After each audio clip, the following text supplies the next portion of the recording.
Well, welcome everyone. Thanks so much for staying up late with us. I'm Tim Pham. Well, some folks saw thunderstorms today while others just baked under the hot sun. And what can we expect for tomorrow? Meteorologist Michelle Boss joins us now in the Weather Center. And Michelle, it is just going to be hot again. Yeah, I think a lot more folks are going to be baking tomorrow under the hot sun. Maybe doing some other kinds of baking because it's so hot outside. Who knows?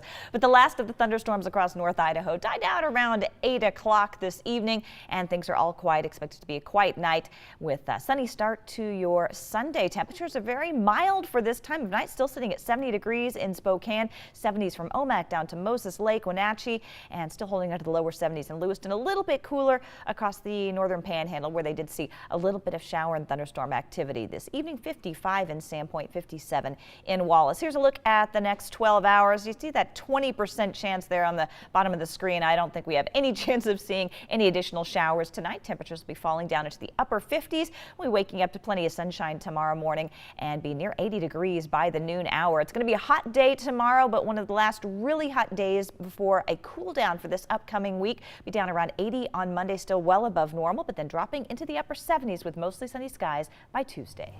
Thanks so much, Michelle. The Spokane County Sheriff's Office is asking for your help finding a 24-year-old woman who's been missing for the last week.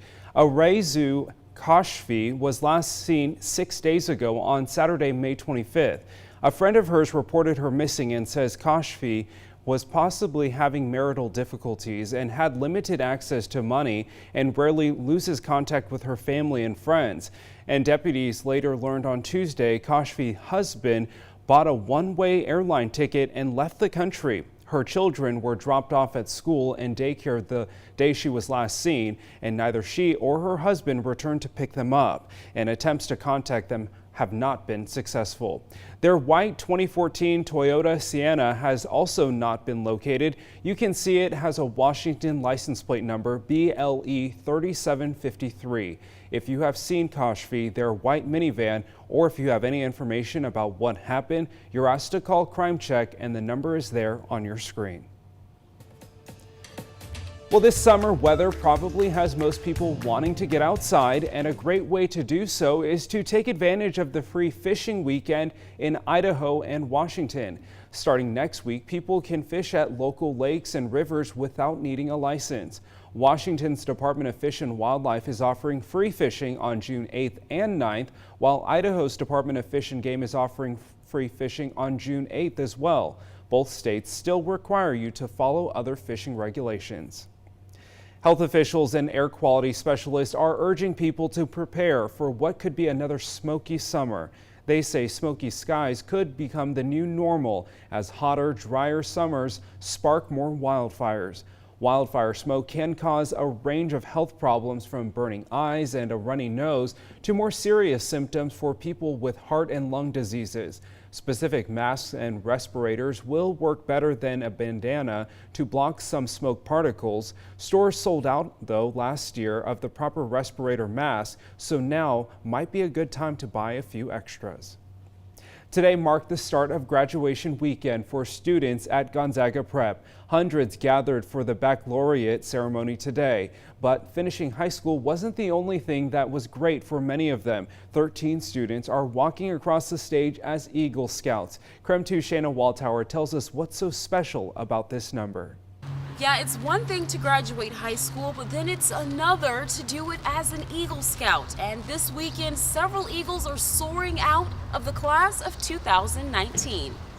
Just being able to work and reach that goal, and then also along with graduating, is just fantastic. Typically, Gonzaga Prep doesn't allow its students to wear cords from outside organizations to graduation. But this year, it made an exception.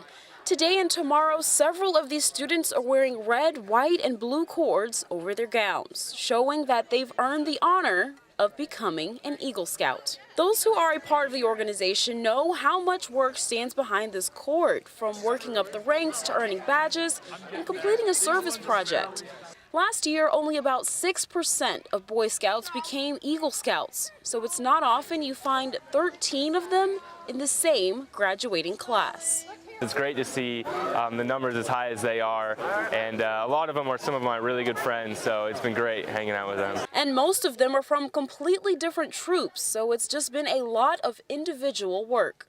We've been working towards this for the past 4 years and for our whole life, and to have the accomplishment of being an Eagle Scout and graduating, it's just a big weekend for us. It's a commitment that began well before high school. We went to Arizona, all the way just to get a merit badge. Richard Brown says he's always had school and Boy Scouts on his mind, and now he's getting his diploma. But he's also received all 137 merit badges.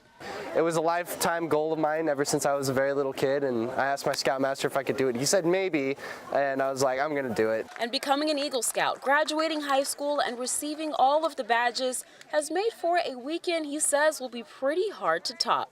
Be an Eagle Scout, to get all the merit badges, there are 3 huge goals of mine accomplished within a very short time frame. It's like I'm overwhelmed with all these goals that I've accomplished, and it feels really good. In Spokane, Shayna Waltower, KREM 2 News. A big congratulations to all of them. Well, U.S. scientists say they will investigate the cause of an unusual number of gray whale deaths on the West Coast. About 70 whales have been found dead so far this year on the coast of California, Oregon, Washington, and Alaska.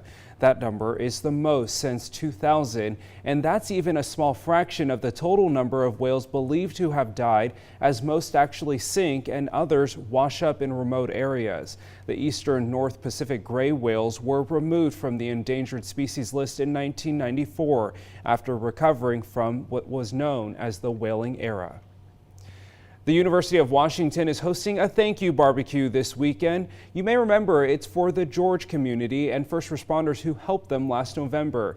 It was on Thanksgiving night when the band's charter bus got into a crash on Interstate 90 near George.